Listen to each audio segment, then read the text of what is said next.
রংপুরের ঐতিহ্যবাহী বাজার ইচলাহাটে ২০০৪ সাল থেকে একটানা পেঁয়াজ বিক্রি করে আসছেন বিমল চন্দ্র মহন্ত। দীর্ঘ ২২ বছর ধরে তিনি যেভাবে একই মূল্য ও একই স্বাদ ধরে রেখেছেন, তা এখন এলাকার মানুষের কাছে এক বিশেষ আকর্ষণ হিসেবে প্রতিষ্ঠা পেয়েছে।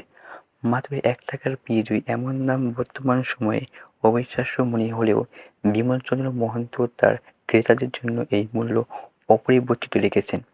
স্থানীয়দের পাশাপাশি দূর-দূরান্ত থেকেও মানুষ তাঁর হাতের পেঁয়াজুর স্বাদ নিতে ছুটে আসেন। শুধু পেঁয়াজই নয়, তিনি কম দামে লাড্ডুও বিক্রি করেন, যা বাজারে বেশ সুনাম কুড়িয়েছে।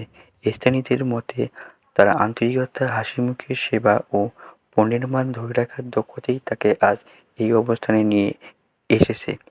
৳১ পেঁয়াজুর এই এই ইতি এই ইতিহাস ভবিষ্যতেও ইচলাহাটের মানুষের স্মৃতি অমলিন হয়ে থাকবে।